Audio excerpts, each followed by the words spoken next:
Bum bum bottom bum bum bottom bum bum bottom bum bum bottom bum bum bottom bum bum bottom bum bum bottom bum bum Doobie doobie da da da, doobie doobie da da da, doobie doobie da da da, doobie doobie da da da, doobie doobie da da da, doobie doobie da da da, ba-da-da ba-da-da ba-da-da ba-da-da ba-da-da ba-da-da ba-da-da ba-da-da ba-da-da ba-da-da ba-da-da ba-ba-ba. Doobie doobie da da da. You are now in session with the Comic Book Couples Counseling Podcast. I'm Lisa Gullickson. And I'm Brad Gullickson. And each month we evaluate a different iconic romance within the four-color realm. And in this episode, yes, we are attacked by our past, yet our experience teaches us that in the universe, change is the only constant. Well, that and our love of the Teenage Mutant Ninja Turtles. We're celebrating 40 years of fraternity for Leonardo, Donatello, Raphael, and Michelangelo. Marco and Alana from Saga better watch their backs because the Ninja Turtles are quickly becoming the group we've covered the most on Comic Book Couples Counseling. We're recording this on May 5th, 2024, which is the 40th anniversary of the Teenage Mutant Ninja Turtles issue 1 hitting stands. This is a bit of an impromptu episode. We didn't necessarily plan this conversation, but when today hit, we just felt like we had to do a Ninja Turtles episode. We had an absolutely amazing free comic book day yesterday, and our love tanks are so full with the love of comics and the love of comics community. And part of us just wanted to keep partying. Yeah, totally. But also, like, Brad had an alarm set on his phone to go off the day of the Teenage Mutant Ninja Turtles 40th anniversary. It's true. And I feel like we've been doing so much stuff that was gearing up towards this 40th anniversary. We hosted the Teenage Mutant Ninja Turtles IDW panel at NYCC. Then we had Kevin Eastman on the pod and Sarah Meyer and Jason Aaron, and we just did our Secret of the Ooze screening. And to have that alarm go off and have nothing in the docket, no pizza party, no pointy hats, like, what are we doing with our lives? How did we drop the ball on this one? Well, how we dropped the ball on this one is because we spent the last month preparing for C2E2 and our Comic Book Couples Counseling panel there, and we did fly to Chicago this past week, and we did land, and Lisa did get incredibly sick, and we had to miss C2E2. Yeah, and it was heart-crushing. It was devastating. It was really frustrating. I think we let it bother us for 24 hours. Yeah, there was like a mourning period. Yeah. As like my nose is leaking down my face, and I'm like, I could just take care of my symptoms. It's a hell of a thing to spend so much money to travel across the country, go to a city that I had never been before, you'd been there once before, and then not be able to do the thing that you went there to do. And watch all of your cool friends get to do it. But thankfully, Chicago is such a cool walking city that when you really felt comfortable to do so, like 24 hours after we canceled C2E2, you were up to walk and roam, and we explored all of Chicago. We have stomped around. Like Saturday, we did like 24,000 steps. We walked from our hotel to Wrigley Field, and that was insane. And, you know, we took some extra days in Chicago because I had never been there before. So it did become just like an actual vacation, which I think we actually needed. I can't remember the last time we had a vacation since our like honeymoon. Like it's like not a thing we do. We do family vacations and we do Comic-Con vacations, but we never just go to a place. And so that's what we did. And so by the end of our 6-day trip, I think like the last 2.5 days, you were pretty much recovered, and we were able to actually, like, you know, go up the Willis Tower, aka the Sears Tower, go to the Art Institute of Chicago, eat at the Girl and the Goat, the Stephanie Izard restaurant, go to all the crazy cool comic book stores that are in Chicago Comics, Graham Crackers, Challengers, Howling Pages. That city is a comic book town. Because it was your first time in Chicago, we actually planned a couple of extra days before the convention because we knew we had to prep for our panel. And then after the convention, And I was most sick on the days of the actual convention.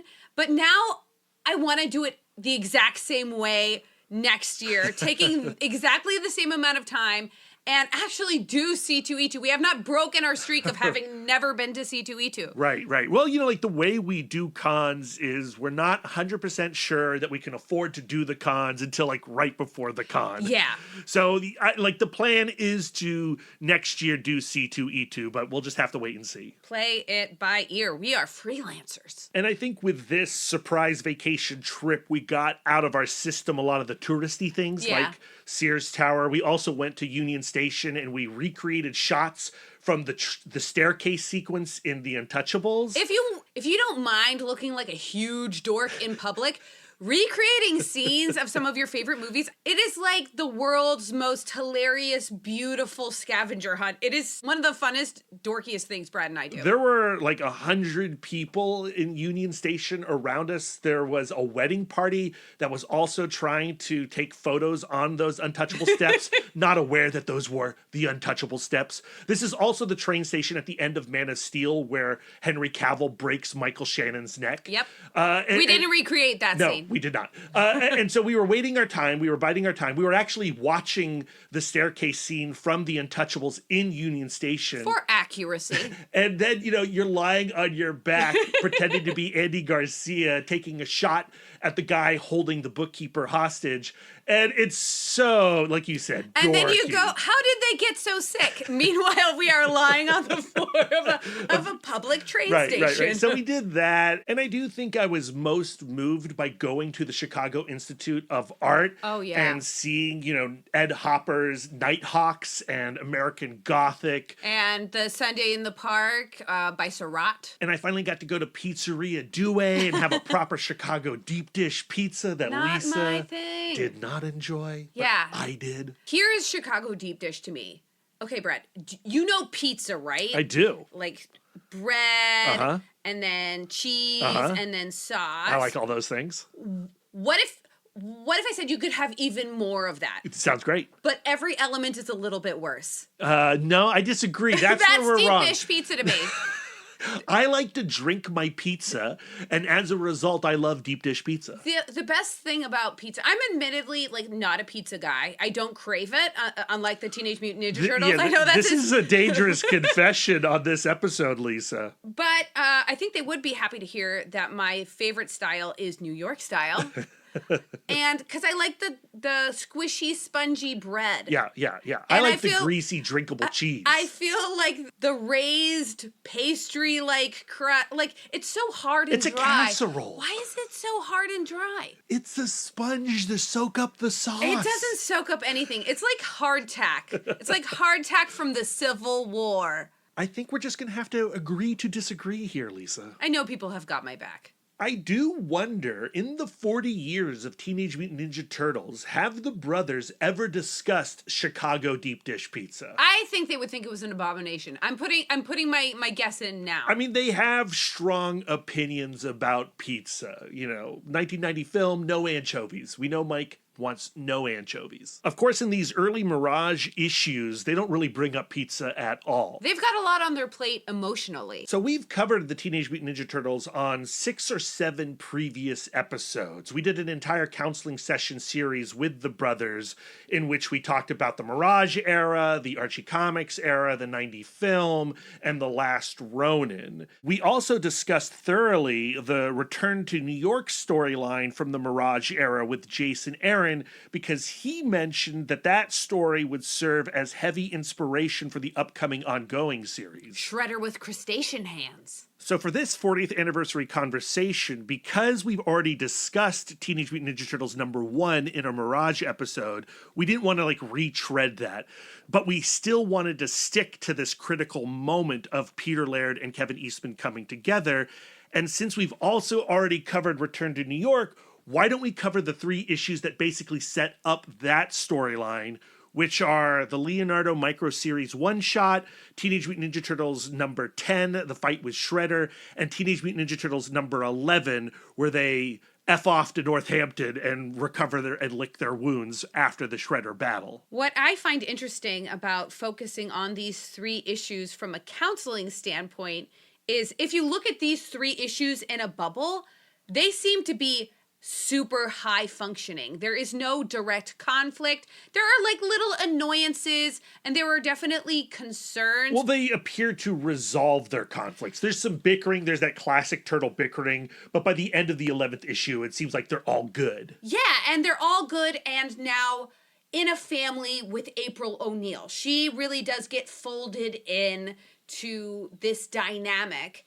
But we know going into Return to New York, there is going to be this enormous blow up between Leonardo and Raphael.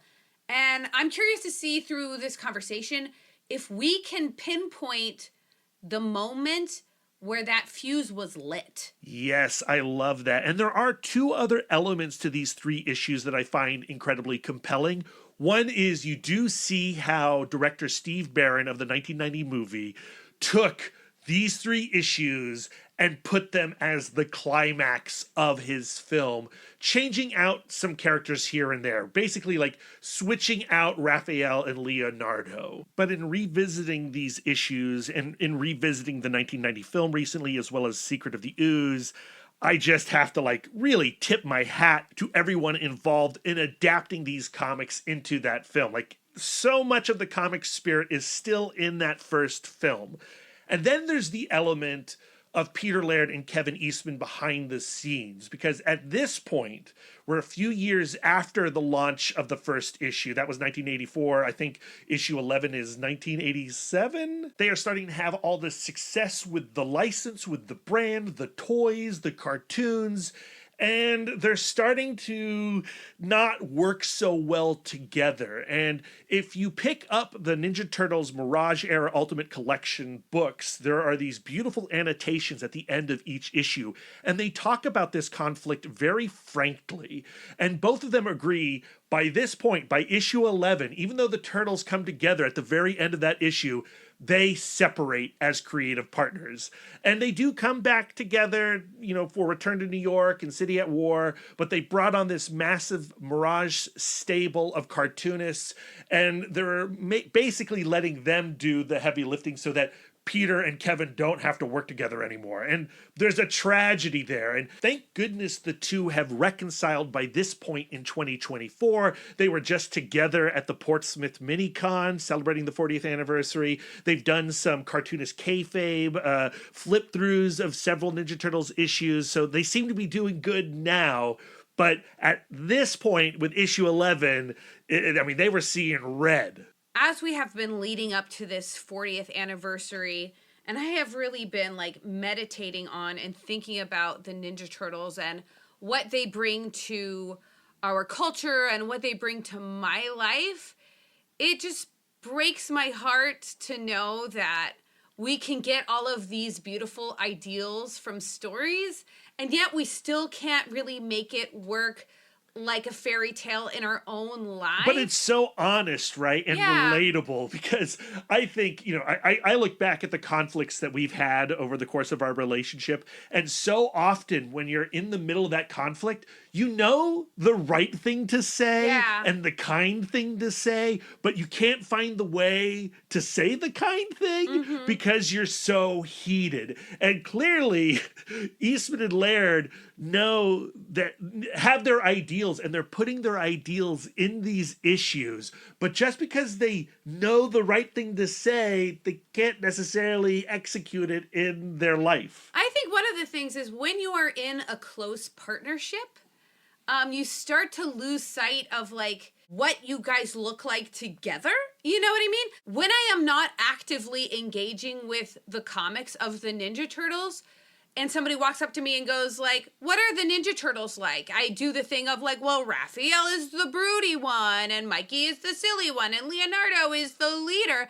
But when I'm actually engaging with the comics, I'm struck how terribly similar each of them are. That the Turtles, Raph and Mike's sense of humor is not really that different. Each of them take turns stepping up and being the leader guy. But I think when we are differentiating, we tend to point to those little differences. And I think, like, in a working relationship, I know with us, sometimes I can get hyper-focused on, well, if I ran CBCC and it was just me and my marriage with myself, I would do things this way or that way. Sure. And Brad would go, well, I want to do things this way or that way. And that's where the conflict begins. I have recently also had a 40th anniversary. The 40th anniversary of my birth. Yeah, it's a big number. And I have been watching, particularly since my grandmother died on my father's side, and going and seeing a picture where my mother looked like me. She looked exactly like me. Like, not just like we are related and we have the same face, but she's wearing a jacket I would wear. She has almost my exact same haircut. And as my relationship with my mom evolves, I am actually way less like, my mom is like this and I'm like that. Or if I was my mom, I would never do that. Or it goes like, oh my God, Mom and me are the same person. And I feel like, with the perspective of 40 years, I think it's a little bit easier to be less about like, well, Kevin, I would do it this way. Well, Peter, I would do it this way. And it's more like, oh my goodness, we were brothers at that time and we were the same. You know what I mean? Yeah.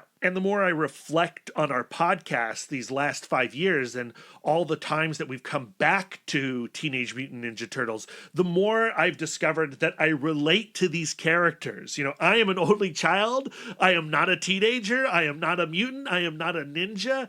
But these are such richly drawn and considered characters. There's so much humanity in these early Mirage issues, but also the various eras. What's so exciting and why we're so lucky that the Ninja Turtles were so successful is that so many people now have contributed to these sketches that you see in the Mirage era, and they've put their humanity into Raphael, Michelangelo, Donatello, Leonardo, and Splinter, and April, and Casey. Their lives are so full now. They are people. They're three-dimensional, and like the best comics that we talk about on this podcast, they're mirrors for us. Yes, I am just so full of love and gratitude for the Ninja Turtles, and we've been in contact. I think the reason why we keep coming back to the Ninja Turtles is every time we shout out into the universe, like,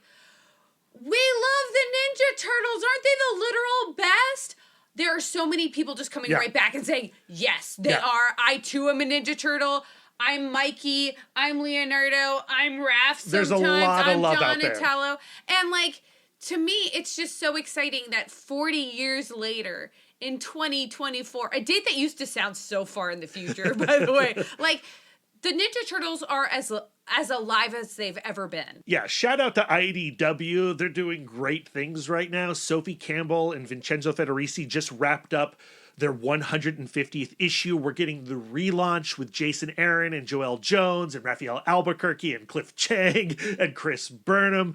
That lineup is a murderer's row. Mm-hmm. The Free Comic Book Day issue yesterday had a preview of the Night Watcher from Junie Ba and Pharaoh Pei.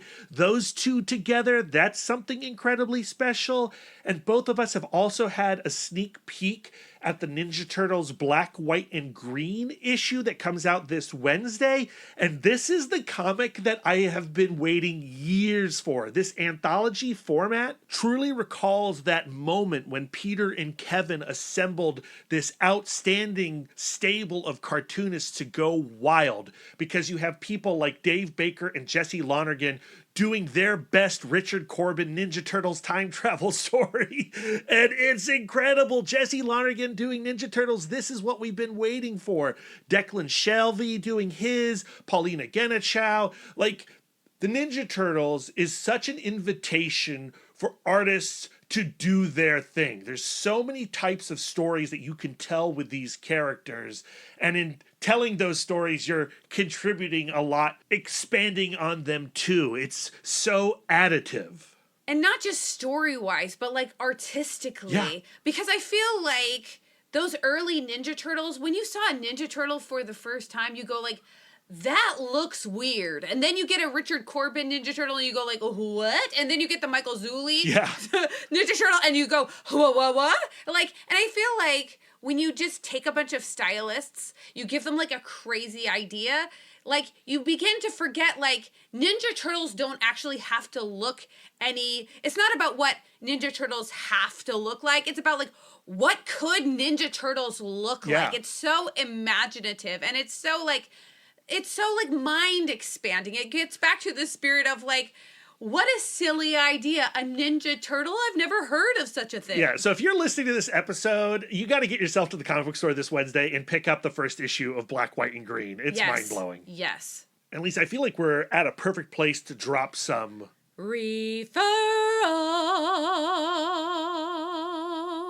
Sponsored by Omnibus. Omnibus is a modern digital comic book store and reader app carrying your favorite single issues, volumes, and omnibuses all day and date. Just like your local comic book store, you pay per book, but digital. Their focus is on building an excellent customer shopping and reading experience and using novel discovery features to help fans find their next new favorite book. They feature top-tier content and already have many of the top publishers in comics today. So in the spirit of helping people find their next new favorite book, we have our referrals segment. The idea is to give our counselees, that's you guys, further reading on the themes of the episode. Think of it as us sending you to specialists to further your healing journey through comic books. So a couple of weeks ago when we were talking about Transformers with Daniel Warren Johnson, we took our referrals segment as an opportunity to suggest other Daniel Warren Johnson comics as well as other like Energon Universe comics, Cobra Commander, Duke, and that kind of thing. And that's what I think I'd like to do again with this episode. Into it. So I want to dig back into what IDW has going on. One of my favorite Teenage Mutant Ninja Turtles series right now is their Saturday Morning Adventure series, which is written by Eric Burnham. And the issues I want to talk mostly about are the ones illustrated by Sarah Meyer. Their work on that series, their character work, their facial work, like that is the cartoon that I remember, but also it's better. It's actually better than the cartoon that you remember. It's a little bit like when you watch X-Men 97 and how it captures the spirit of the 90s X-Men show.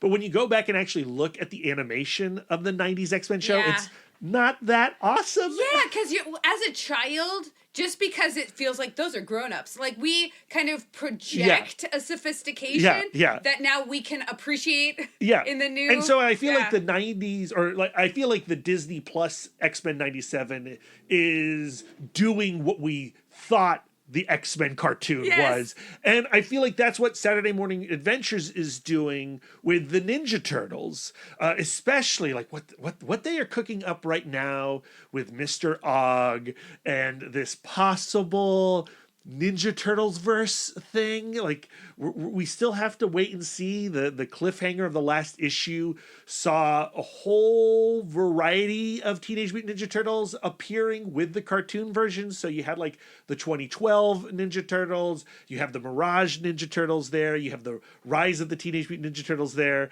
and every iteration is colliding together in the next issue. But I think you can go back right now to the very beginning of Saturday Morning Adventures, relive your childhood, and also just see something new and exciting with those childhood ideas, those childhood memories. Love it. I love it. But I'm doing something a little bit different. Well, the same but different. Okay. You know how just a few moments ago we were talking about how we see ourselves in the Ninja Turtles and how having the Ninja Turtles helps us better see ourselves? Well, I had a moment earlier today, actually, where someone said something that gave me a revelation about me.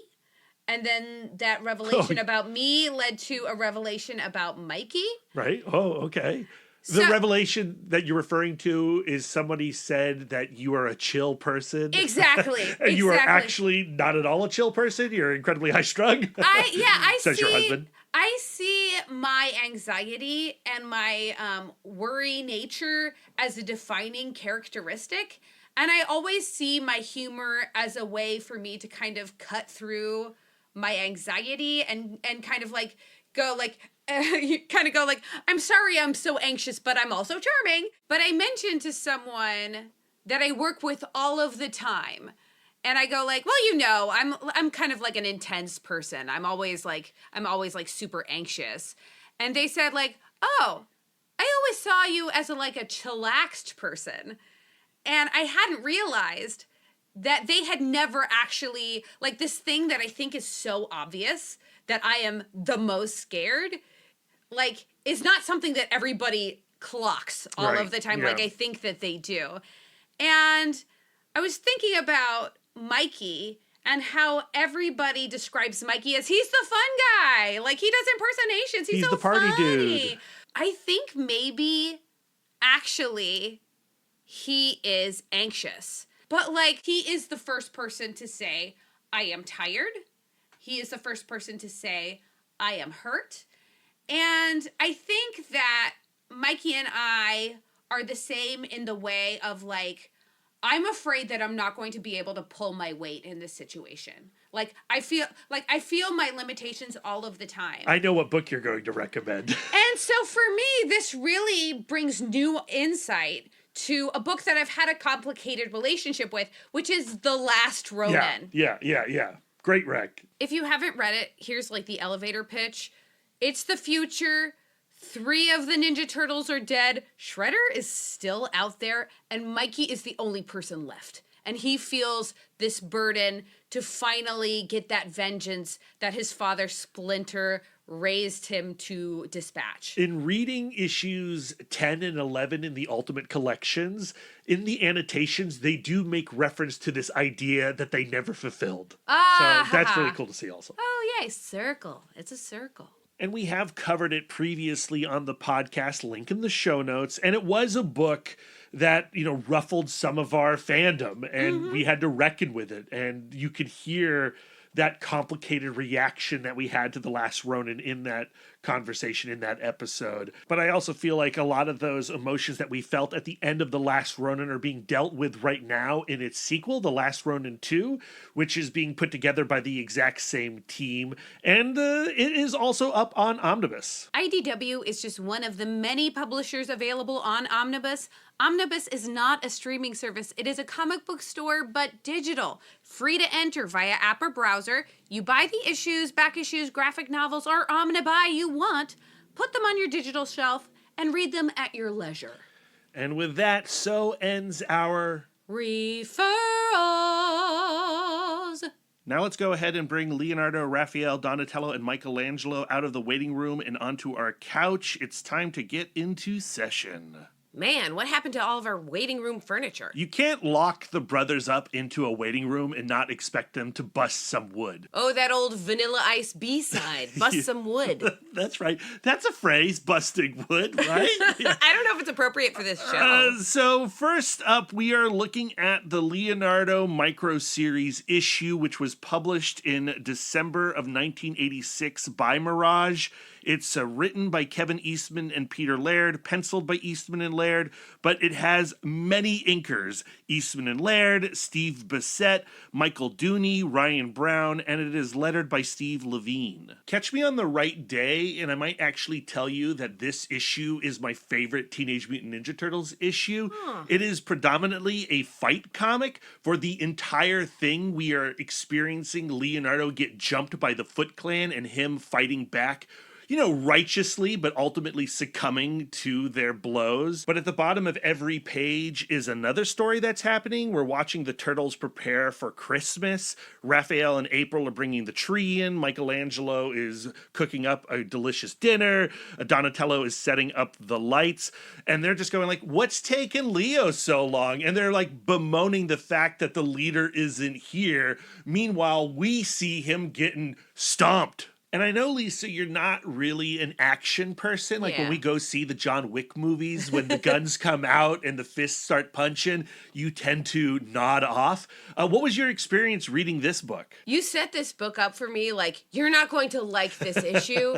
And like... Maybe I was just being defensive because I was preparing for you not to like this issue. I put a lot of effort into reading the action because my brain just automatically goes to yada yada yada for action, and I don't do it on purpose. It's not like a principle. It's not like I hate violence. It's more like, I don't know, there's just something about me. It's like, just tell me who wins, you know. So I was trying to do the thing where I'm like being the narrator, and I'm like, well, first we see Leonardo, and then we see the two guys. They seem to be flying in from the edge of the, you know what I mean? I was really, really putting a lot of effort into it. I'm proud of you. And that really does help me see the art even more. I like to get involved in the art. It's a practice for me. Like, it's not my first intuition. I'm a very words first person.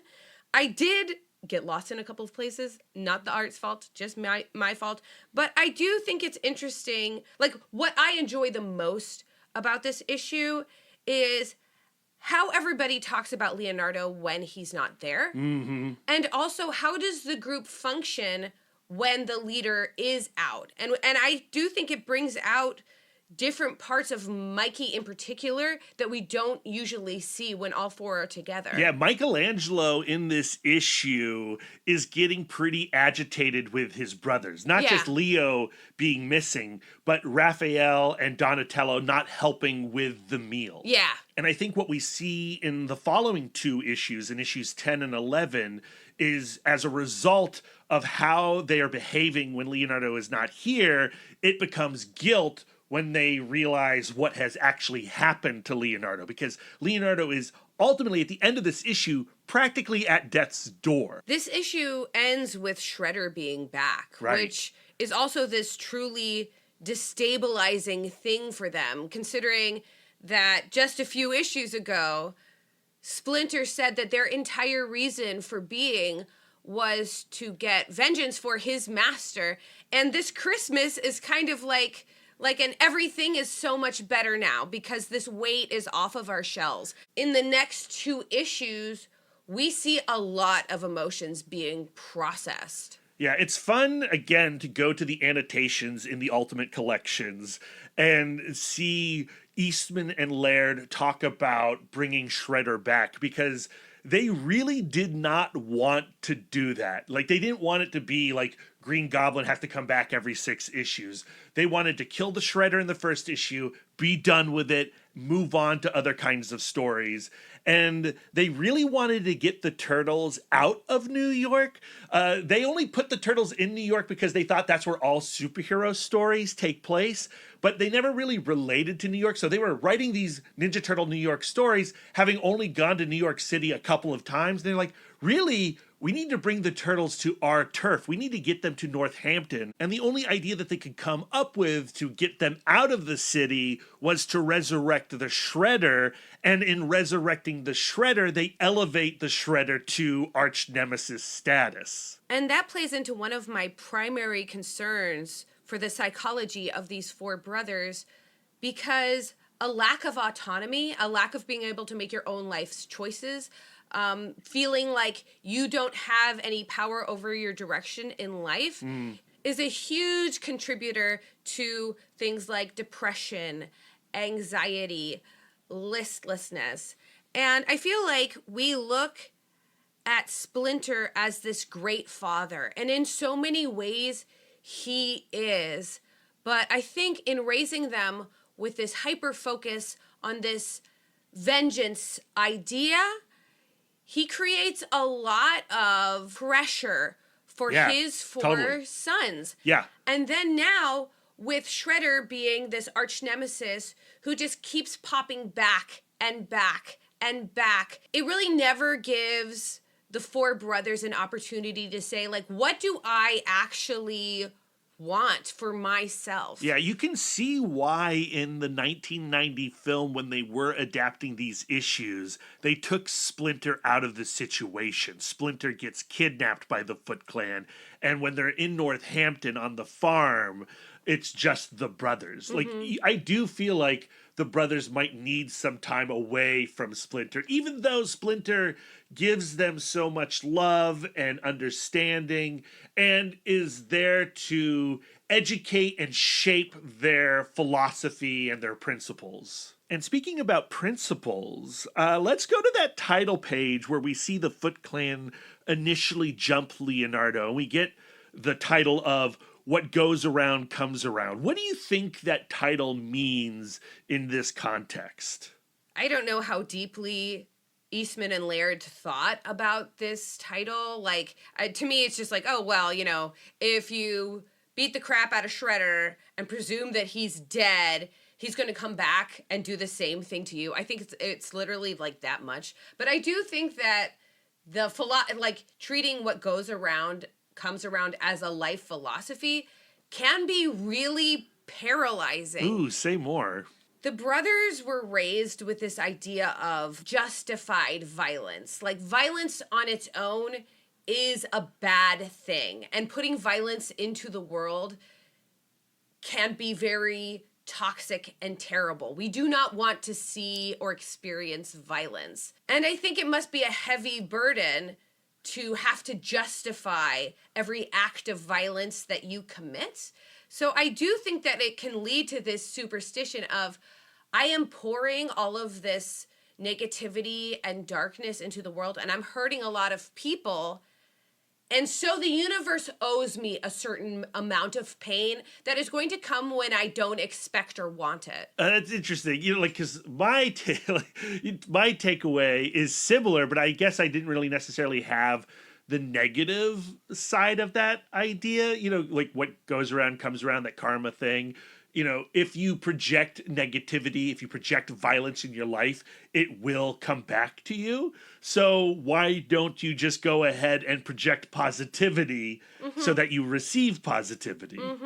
The hope would be, if they fully embrace this what comes around goes around idea, the Turtles would have to then adjust their sense of justice. I think what makes projecting positivity into the world difficult for the Teenage Mutant Ninja Turtles And any superhero comic. is that they're completely isolated. Their only connection to the outside world is April O'Neil and Casey Jones. You make an excellent point. And so I feel like, and another aspect of living a life of violence is that even when that violence is justified, it's in self-defense or it is for some kind of just purpose, you are traumatizing yourself every time you do it. I think whether you want to admit that or not. Yeah, and maybe that explains how the Turtles of the current IDW era really differ from the Mirage era, because the Turtles of the IDW era do have a lot more connections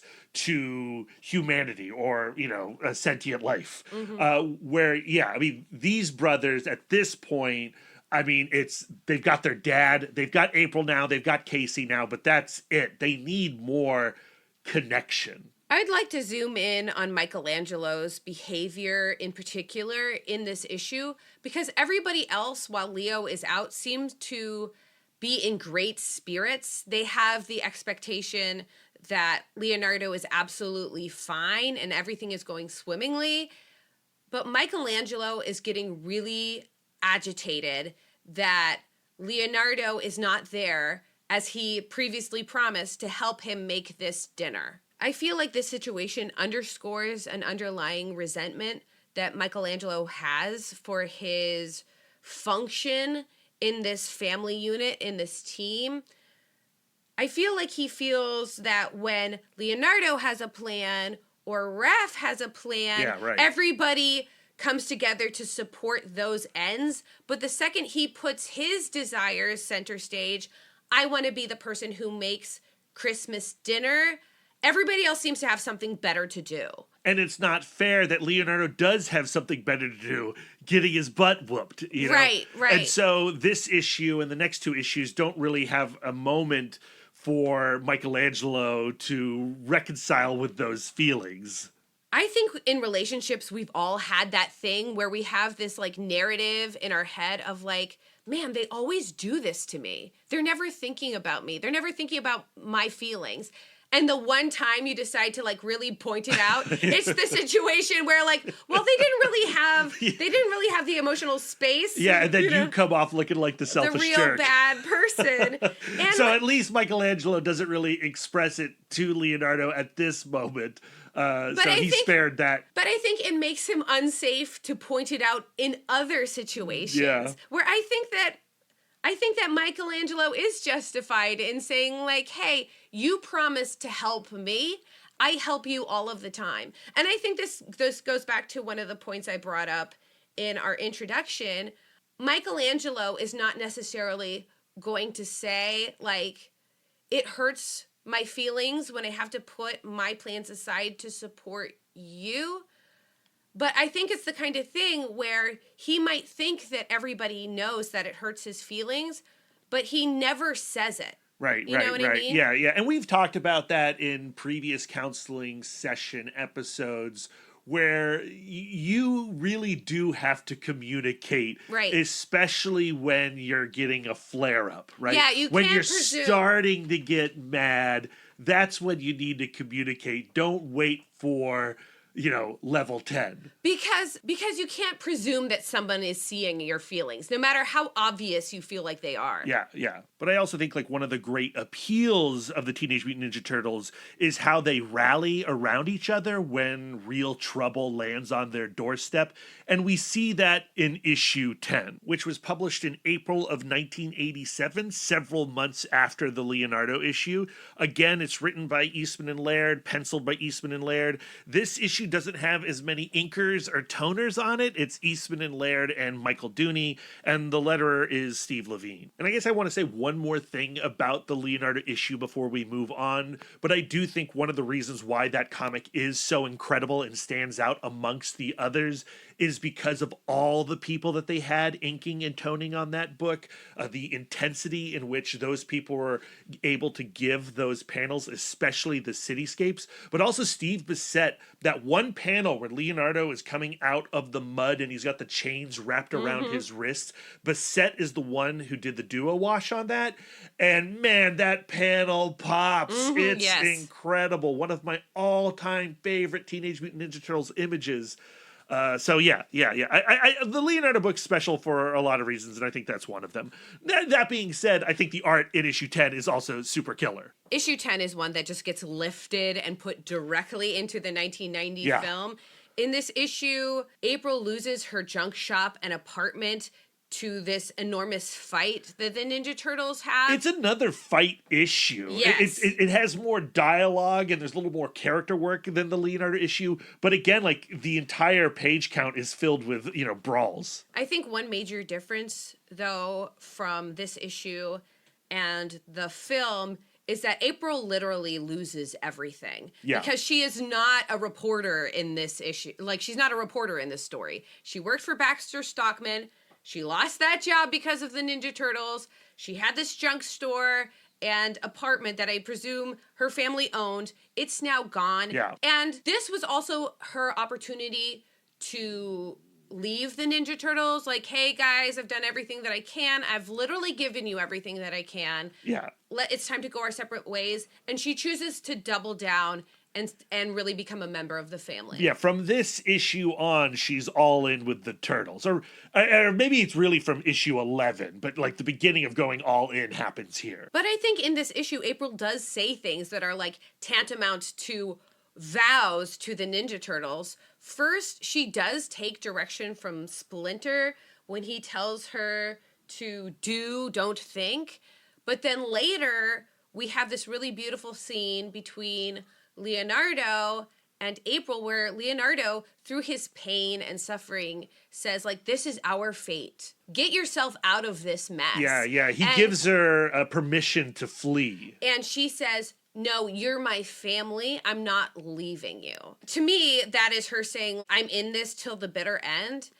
And I think that this also creates a pain point of guilt for Leonardo, because I feel like he feels that this relationship is not equal, where she is all give, and they are all like, we need to do this vengeance thing real quick. Yeah, and he takes on guilt, right? He explores that guilt then in issue 11. This is the moment where she says, we are family. Yeah, good call. And over the next two issues, we see them go like, well, then how is this relationship going to actually function? I know April is not currently in session with us, but I do wonder why she does stay. What is she getting out of this relationship? I guess, when you meet Teenage Mutant Ninja Turtles, that's a pretty extraordinary moment. And if I was in her place, I think it would be pretty hard to run away from such extraordinariness.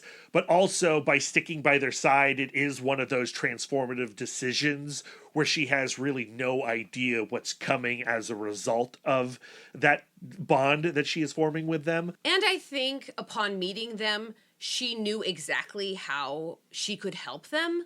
You know, she saw them as these kinds of isolated children who have no connection to the outside world. Yeah. I think. Yeah, she saw her place in their life. Yeah, I think we think of April as like this damsel in distress a lot of the time because she doesn't have those ninja skills, but she does provide something that they really do actually need. Yeah, and again, speaking to that connection, they need more Aprils in their life.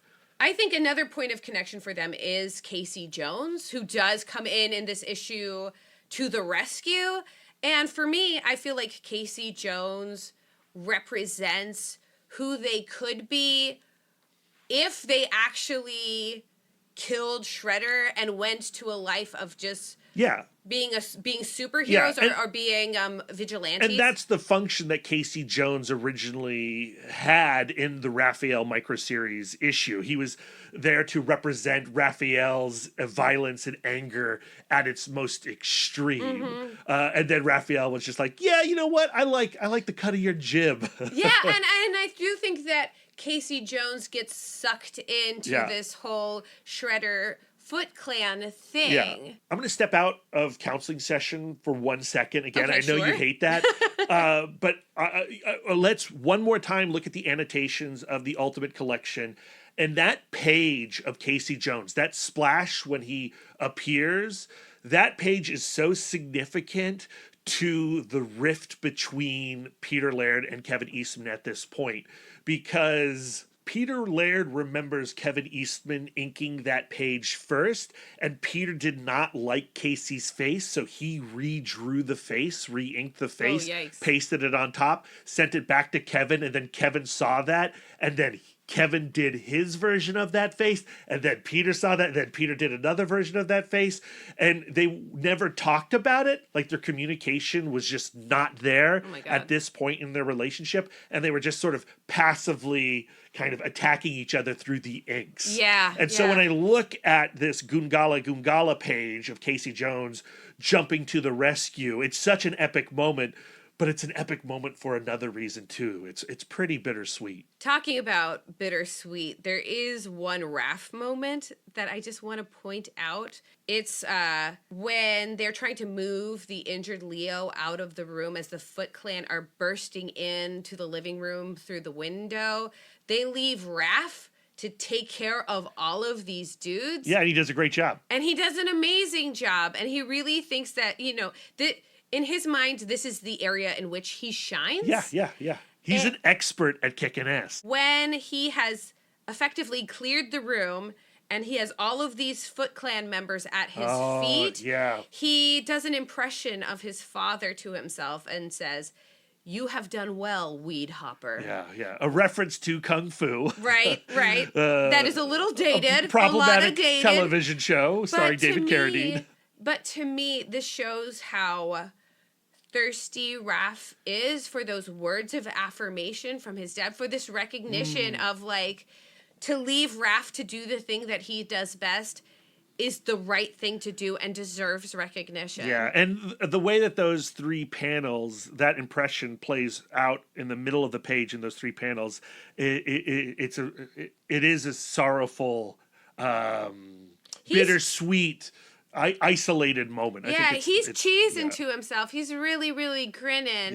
But I think that it points to an emptiness that he feels in his life. I had the same reaction when I was reading the book. I'm happy to hear that you did too. Honestly, reading the Leonardo one-shot and going right into 10, like, it is such a fun read in some ways because the action is so good in both of these issues. The splash pages, you know, the Shredder is back. Like, when the Shredder shows up and we get that one massive splash of the Shredder in this issue, you're like, yeah, print a poster of that. Let's put that on my bedroom wall. at the same time, when you get to the end of issue 10, these last 2 pages, the penultimate page in particular, where they're all watching the apartment burn from the hillside, and we get that close-up of April crying, and then we get the next panel of her head in her hands as the brothers and Casey and Splinter watch the place burn to the ground too. This is an incredible low point for everyone, for the Ninja Turtles and April and Casey and Splinter. It's a powerful physical manifestation of what being one of the Ninja Turtles is going to cost April. And I'm looking at this panel, and I wish that I could tell which turtle is which. Because we see Donatello, he's got his bow staff. And Leonardo is wounded. Yeah, but one turtle is kneeling with a hand on April's shoulder, and the other one is just kind of standing and staring. So I feel like, in my head canon, the one kneeling and soothing April is Michelangelo. Yeah, same. And Raphael's the standing one in the middle. Yeah, just kind of paralyzed, not knowing what to do or say. Yeah. I think it's also interesting how far back Splinter looks. In this picture. I wonder, like, what is he feeling? Is he feeling a sense of guilt? I think we see a little bit of what he's feeling in the following issue, and like it's something where I go like, I don't know if Splinter is getting it exactly right. You know, I don't think he has the right thing to say for April's place in this family. Well, let's get into the 11th issue. Readers didn't have to wait as long between this issue and 11 as they did between Leonardo and 10. Issue 11 came out in June of 1987. It's written by Eastman and Laird, penciled by Eastman and Laird, and toned just by Eastman and Laird with letters by Steve Levine. The cartooning is top-notch in this issue, particularly the paneling, the way that they are expressing all of the turmoil that April is experiencing. Again, I want to go to the annotations in the Ultimate Collection. You know, I know we've been talking about how at this point in time, Eastman and Laird really were not communicating and getting along. There's a big fracture between the two of them. But in the annotations, by the time they were writing those, Peter Laird and Kevin Eastman are very loving towards each other. And in particular with this sequence, Peter Laird writes beautifully about how well Kevin Eastman executed the layouts of this dream sequence. And he feels like this is some of Kevin's best work, and I would have to agree with him. Big same. In this dream sequence, it's kind of like one of those dreams where you think you wake up, but you're actually still dreaming, where April is in the safety of her bed, and she wakes from a nightmare and rolls off the bed, but then the floor starts breaking out from under her, and in come these foot demons who, upon first reading, I thought they were Ninja Turtles because of the way that their mouths are. Yeah. And the way their neck kind of connects to their body. It reads very like Ninja Turtle to me. And their hands, right? They don't have 5 fingers. Yeah, they have 4 fingers, and they have these enormous claws, but like to me, it looks like a demonic amalgamation of both a foot soldier and a ninja turtle. Yeah, I had not really thought of that until you pointed it out to me off mic, and I like that interpretation. And then, of course, the peak of the dream is when this monster shredder comes in. And, like, the way I interpret this dream sequence is things were fine for April before the Ninja Turtles came into her life, and now she is feeling... she's feeling all of this danger into her place of safety. So this issue is the April Diary issue, the journal that she is writing about her experiences as like this incredible adventure that she's on, this incredible adventure that takes her to beautiful Northampton. And I love the look on April's face as she is looking at Northampton, which is not New York City. And at the start of this issue, not only is she having nightmares, but she's being transplanted to a place that just does not feel like home for her. She looks disgusted to be here. And Casey looks so happy to be bringing his girl, his wannabe girl, to his hometown.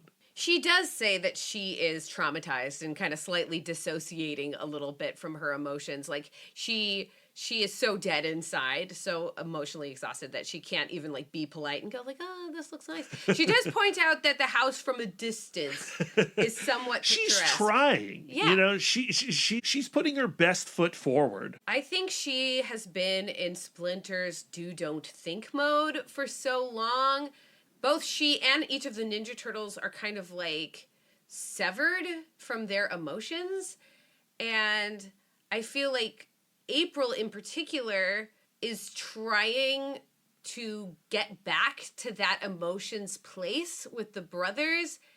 And it takes them a lot longer to come around than her. So she feel like through a lot of this issue, she's going like, I don't know what to do. I want to reach out, but no one is really reaching back. Everyone is isolating themselves. Everyone is going to their different corners of this farm.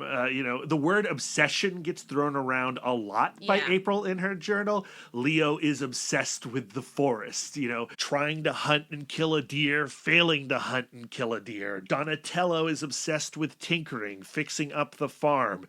Everyone has just moved to their own private corners. In her journal, April O'Neil says that Michelangelo worries her the most because he's the one who's acting the most out of character. He is taking all of his energy and frustration and putting it into working out Yeah. and practicing his technique. And he's doing it in a way that she sees as kind of like out of control or over the edge. Yeah, is you what would she says. expect this to be Raphael. Yeah. Raphael is spending his time being like hyper vigilant. He's up at all hours. He's standing on the roof.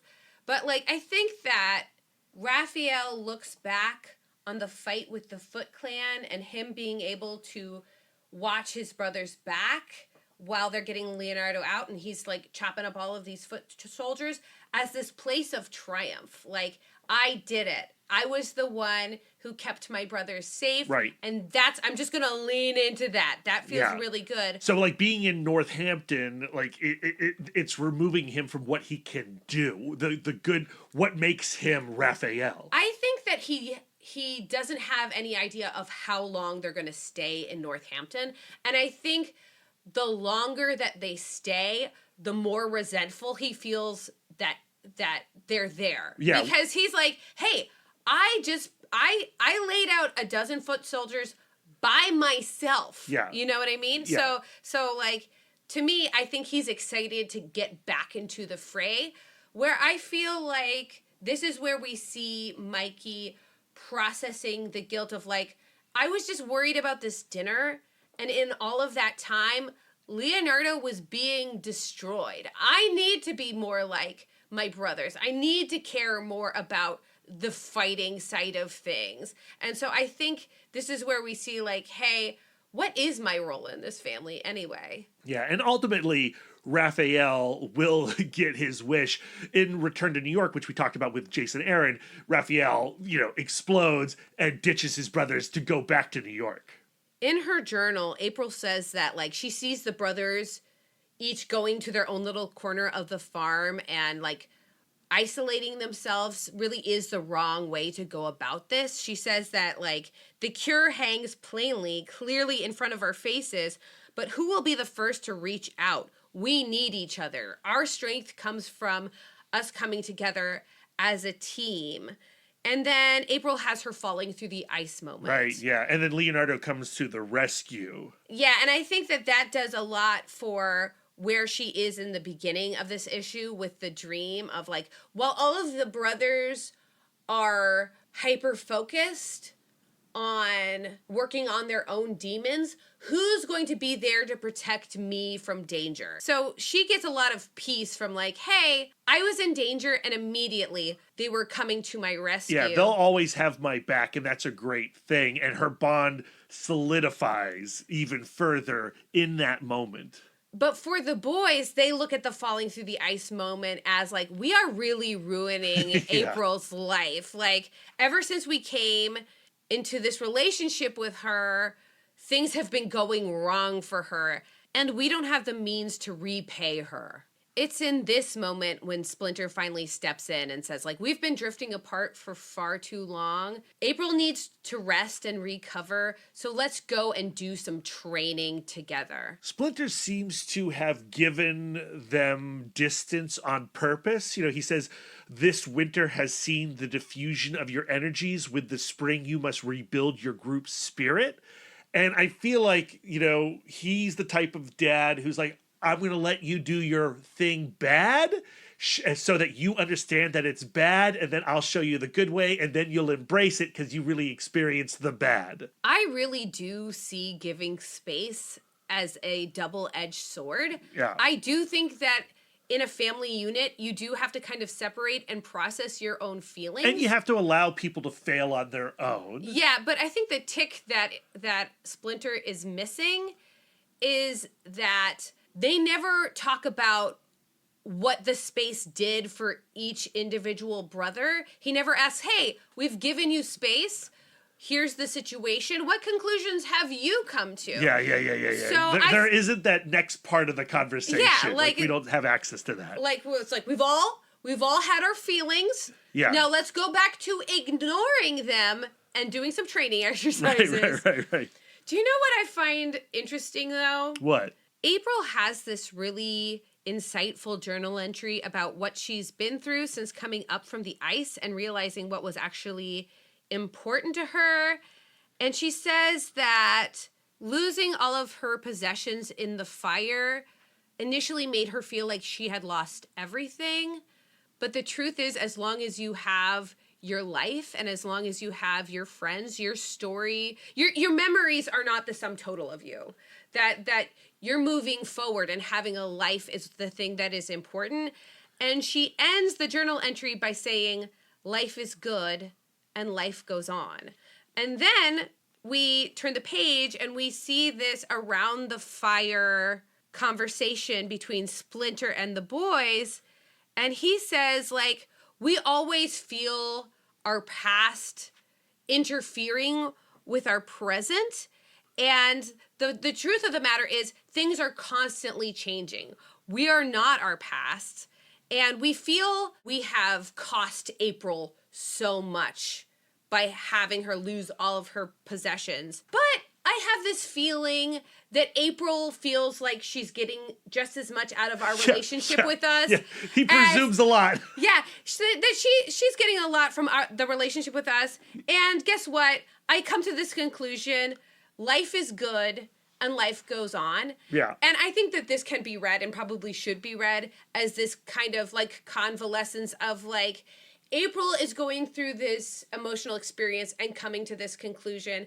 And parallel to that, Splinter is teaching this lesson that life is good and life goes on. Coming to the same conclusions. There's an echo there. But to me, it feels a lot like Splinter has been reading April's journal entries and taking a lot of his cues, his parenting cues, from things that April is thinking and writing. Like, of course you can say no, but you can't deny that it is kind of uncanny that he would say the exact same words that April would write in her journal. If Splinter is secretly reading April's diary and then echoing April's conclusions to the brothers, that is pretty creepy. It is super creepy. And like, it's a very different comic than what I read. Yeah, it really changes things. It does.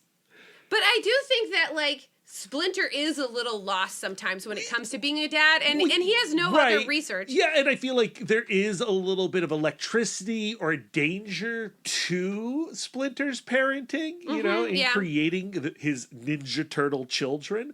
And so like I wouldn't necessarily put it past him, I guess, to read April's journal. I think that Splinter is pretty desperate. Yeah.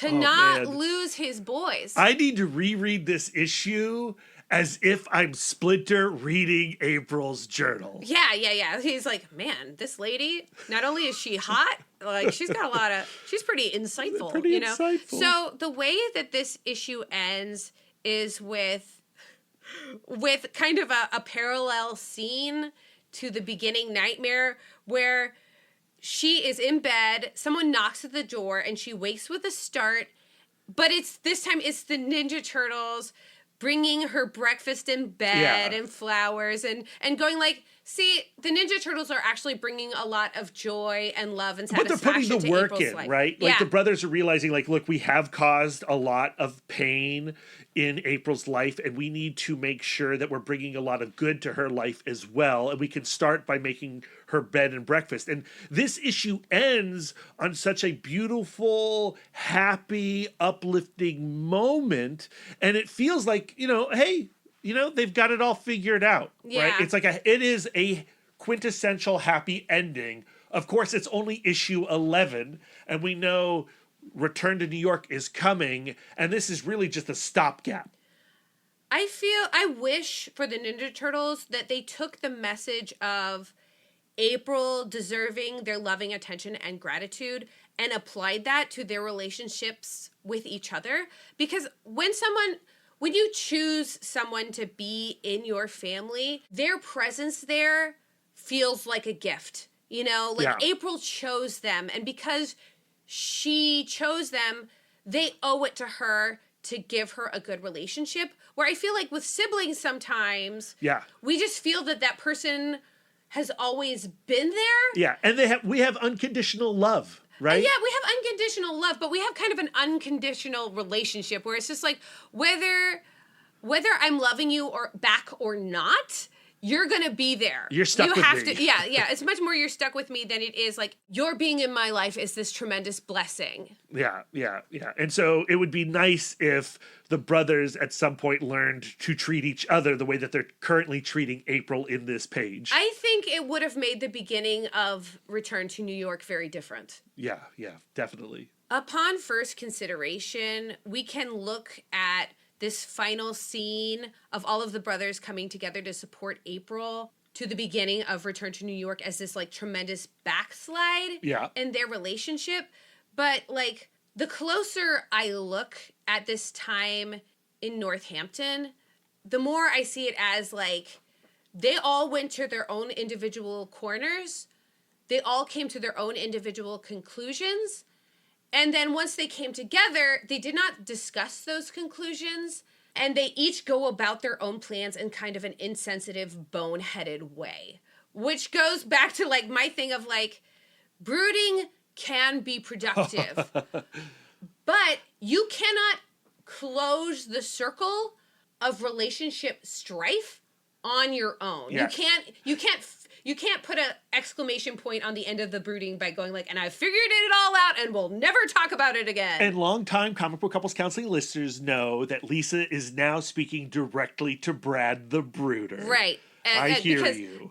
I feel like as Lisa the Needler, I am on higher ground right now. Okay, Obi-Wan. That's going to bring us to the end of this counseling session. I had such a good time with these 3 issues. When we initially discussed these 3 as the topic for our 40th anniversary episode, we were like, you know what? Everything happens pretty matter-of-factly. They get along, go along. There's not much here to really talk about.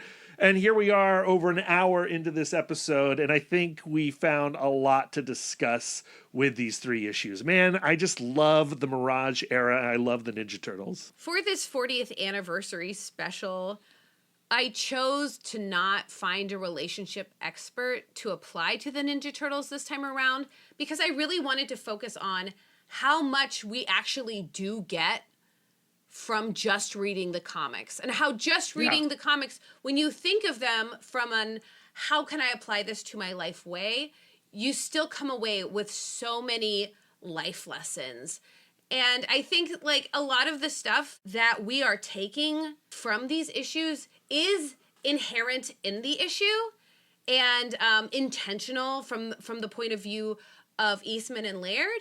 But I also think that we bring so much to characters that we love. And we really are digging intently to find ourselves in these books. Yeah, and I imagine those listening and those reading these issues in 2024 will find themselves and they will find their own takeaways that will differ from the takeaways and the reflections that we see. So talking about takeaways and reflections, do you have any specific lessons that you have taken? I look at this book and I look at the decision to leave New York and go to Northampton and remove themselves from the seeming impending doom of the Shredder. And I go, you know what? Sometimes you have to remove yourself from extreme situations and extreme feelings and take a breather. Meditate on the experience, on this like heated moment, and reflect on it, and figure out and try to understand what you had just gone through. At the same time, I know that sounds a little bit like brooding. You know, I often remove myself from the fight with Lisa and I go and brood in the next room. That's not necessarily what I'm talking about. And I think when you do remove yourself, like the brothers, at least they removed themselves with each other. What they could have done better, I think we discussed this in depth, is they could have done better communication once they did remove themselves from their extreme situation. I wish they did talk to each other a little bit more rather than falling into their obsessions. And I think that's the other element, right, is to connect.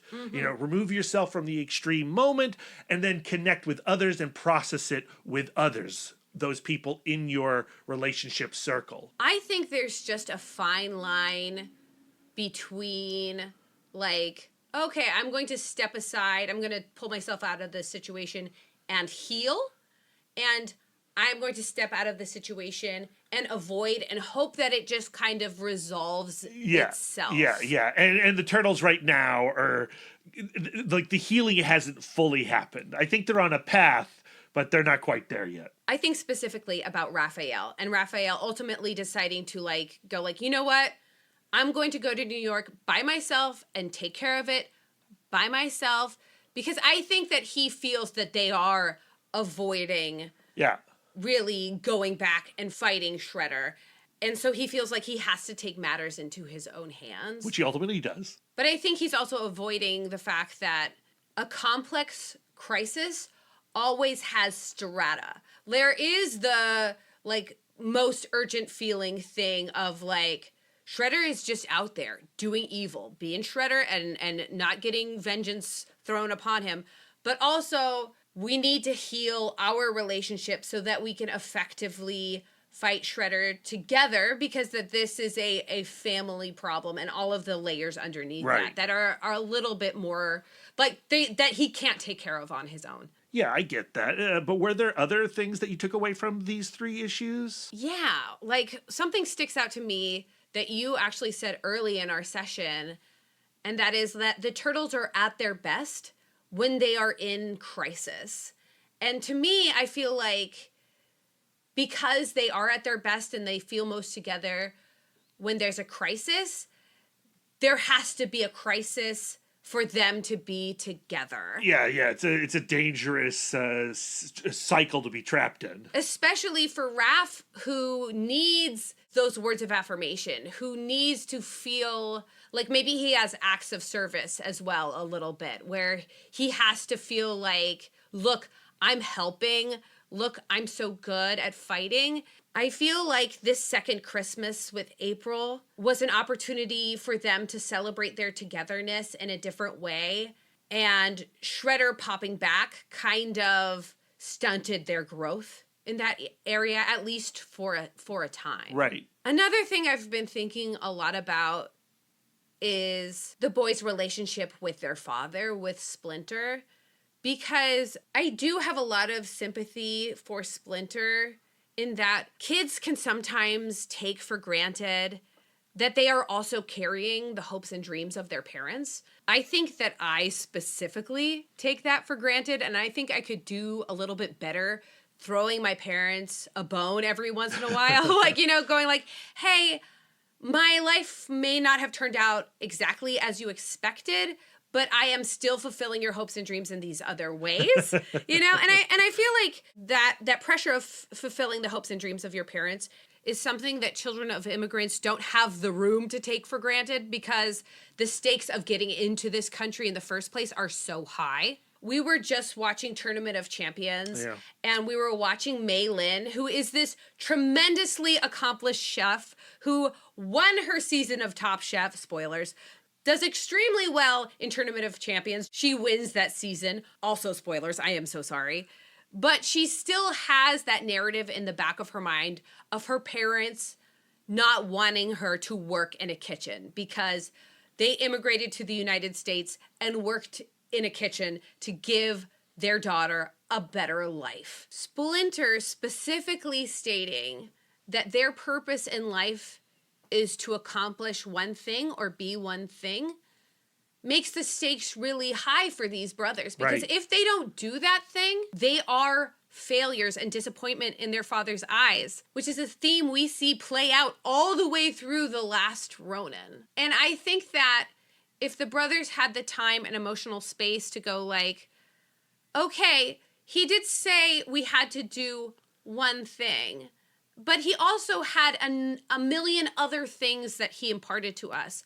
The discipline to become martial artists, the value of mindfulness in a crisis situation, and the idea that while the past creates our story, the presence is actually where it's at. Like, I think that there are a lot of ways that the Ninja Turtles can fulfill Splinter's hopes and dreams for them that aren't necessarily hitting specific benchmarks of not working in a kitchen or being soldiers the rest of our lives. That would make for a very different comic book. Yeah. My Ninja Turtle story would be 2 issues. Like, you are going to do vengeance on my master, and them going like, no thanks, I'd really much rather be an artist. I really enjoyed covering these issues for the 40th anniversary of the Teenage Mutant Ninja Turtles. I do think, though, having now covered the beginning of the Mirage era, this point in the Mirage era, and Return to New York, we definitely have to come back to City at War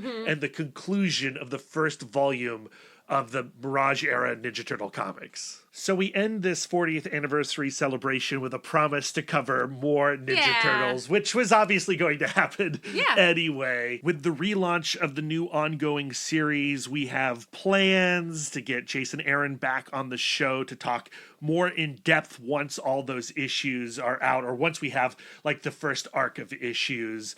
Junie Baugh and Pharaoh Pei doing Night Watcher. I'd love to talk to them about what they're doing with that spin-off series. And again, this Wednesday is Teenage Mutant Ninja Turtles Black, White, and Green. And that anthology series right now is at the top of my favorite first issues of 2024. It really is the Mirage era updated to our current era. It feels so good to have these artists really experimenting and stretching themselves and stretching the concept of what Teenage Mutant Ninja Turtles can be. But also, the Mirage era is still really continuing through The Last Ronin and The Last Ronin 2 right now. And I'm eager to read these stories. It's not like I want to see the Teenage Mutant Ninja Turtles core traumas be resolved. Like, that isn't even how life works. Like, I feel like personally, the issues and insecurities I was dealing with as a teenager, as a child, I am still working through now. Totally. And I feel like as different creatives dip in and out of the Ninja Turtles stories, we get to see these core injuries addressed in a different and more relatable way. Yeah. So if you want more Teenage Mutant Ninja Turtles coverage from Comic Book Couples Counseling, hit those links in the show notes. We've done a lot of episodes already. Also on the website, comicbookcouplescounseling.com, we're doing reviews of all the new #1 issues from IDW.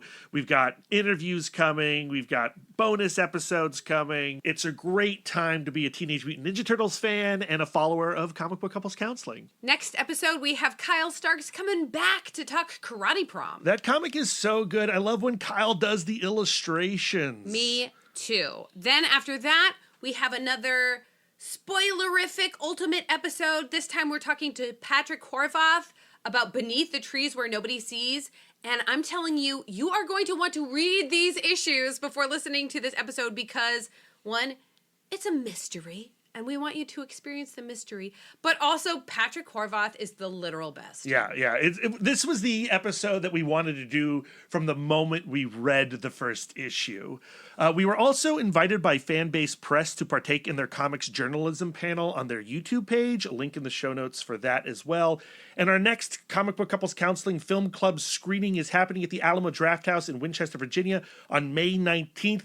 We're doing a 35th anniversary showing of Tim Burton's Batman at 4 o'clock. Remember, if you are a Patreon subscriber, you get in for free. So make sure that you get in touch with either me or Brad so we can secure your tickets. Okay, Brad, this was a banger of an episode. I feel like I need to get away. I need some rest, healing, relaxation. How does Northampton sound to you? Sounds lovely. Great. Where can our listeners send their words of affirmation to you? You can find me on most social medias at MouthDork. If you have words of affirmation for our logo, you can send them to Aaron Prescott at A Cool Hand Fluke. And if you have some words of affirmation for our radical banner art and show posters, send them to Karen Chapp at Karen_X-Men fan. Lisa, where can our listeners send their words of affirmation to you? I'm always accepting words of affirmation at Sidewalk Siren on Instagram and Twitter. If you'd like to spend more quality time with us, you can subscribe to us on Podbean, Spotify, YouTube, Audible, Apple Podcasts, or whatever app you choose. We're everywhere. If you'd like to get exclusive, you can join our Patreon, where you'll get more content, including weekly bonus episodes. If you'd like to reach out and touch us electronically, you can email the podcast, cbccpodcast@gmail.com. You can visit our website, comicbookcouplescounseling.com, or follow us on all the socials at CBCC Podcast. You can give us the gift of 5 stars on Audible or Apple Podcasts, and if you'd like to do an act of service, why not write a review of the show while you're there? Yes, please. We actually just realized that you guys have been commenting on Spotify. Thanks. So we've just published all of your comments, including the negative ones, because we are the bigger people. Some of us think we shout too loudly. They're right. We are fluent and receptive in all 5 love languages. It really warms our hearts and helps the pod. So until next time, friends, keep your love tank full. And your psychic rapport open. Doopy doopy. Bum bum ba bum bum ba ba. Is that our referral? Don't keep that one. That was so ugly.